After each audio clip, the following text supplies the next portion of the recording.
Graham Sibley of Collabware. It's great to see you. Thanks for joining me. How do you see FedRAMP evolving both in the past to get to where we are today and starting today moving forward to meet the way the threat landscape continues to change? Yeah, well, I mean, it's been a really interesting evolution. Technology changes so rapidly, and FedRAMP, as a program, is very well established and has to adapt quickly to some of these changing threats that take place. One of the ones that was really interesting over this last little while is in the technical SaaS world, we deal with containerization a lot. So that's like running operating systems inside operating systems, and it gets complicated. But more to the point, most people don't test it, right? They don't actually do vulnerability scanning or other activities around those containers. So FedRAMP put out their guidance and said, we really need everyone to do this because there's a big threat potential there. And as a result, now everyone's up their game. So they've kind of evolved with the tech and then forced everyone to a higher bar. And we're seeing this again now in a new set of threats, which is the package injections. People may have heard about that. And ultimately what that's doing is it's basically saying like, hey, you're going to use other people's code somewhere in your system. We need to know that, in fact, that code is being scanned and tested before it goes into our system. So that's, again, an evolution of, this wasn't a problem 2 years ago, but it certainly is now. Yeah.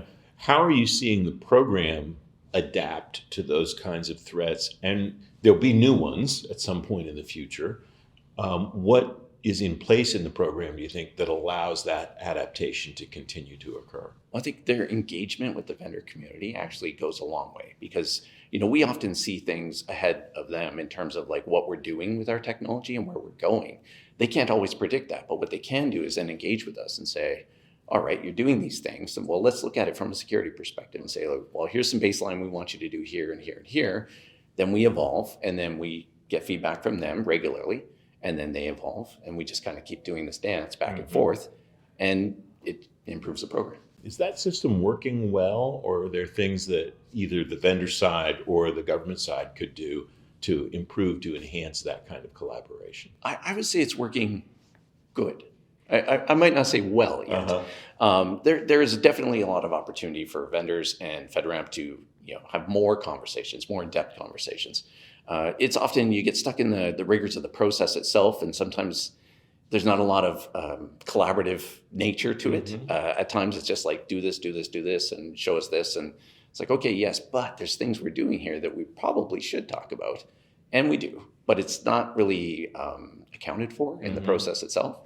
So I think that there's an opportunity to kind of refine that and iterate on that and make it a little bit more effective for that communication to take place. How much of that opportunity do you think is structural, creating some kind of form where that information can be exchanged, and how much of it is just cultural, where each side has to think, oh, I should probably share this with the other side?